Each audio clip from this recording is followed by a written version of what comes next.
Deuteronomy 17 from the Net Bible.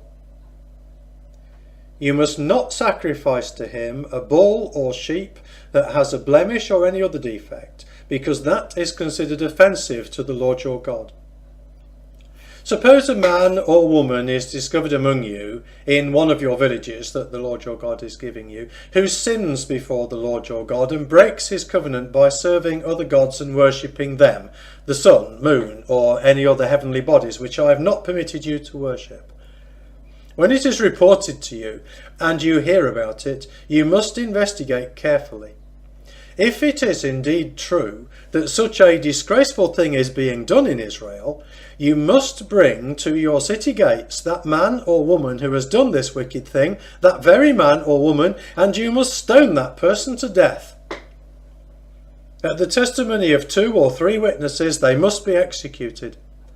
They cannot be put to death on the testimony of only 1 witness. The witnesses must be first to begin the execution, and then all the people are to join in afterward. In this way you will purge evil from among you. Appeal to a higher court.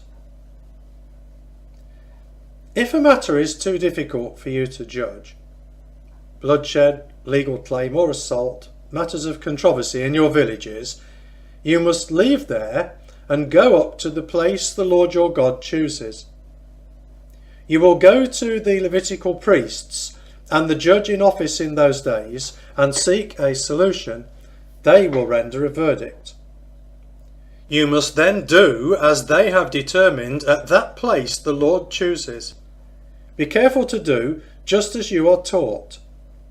You must do what you are instructed, and the verdict they pronounce to you without fail. Do not deviate right or left from what they tell you. The person who pays no attention to the priest currently serving the Lord your God there, or to the verdict, that person must die, so that you may purge evil from Israel.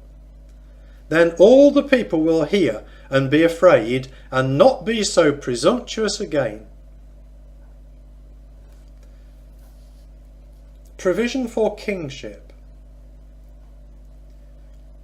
When you come to the land the Lord your God is giving you, and take it over and live in it, and then say, I will select a king like all the nations surrounding me, you must select without fail a king whom the Lord your God chooses. From among your fellow citizens you must appoint a king. You may not designate a foreigner who is not one of your fellow Israelites. Moreover, he must not accumulate horses for himself, or allow the people to return to Egypt to do so.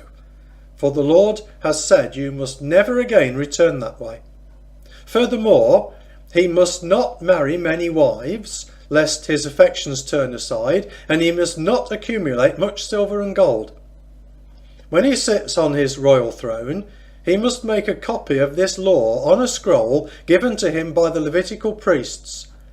It must be with him constantly, and he must read it as long as he lives, so that he may learn to revere the Lord his God, and observe all the words of this law and these statutes, and carry them out.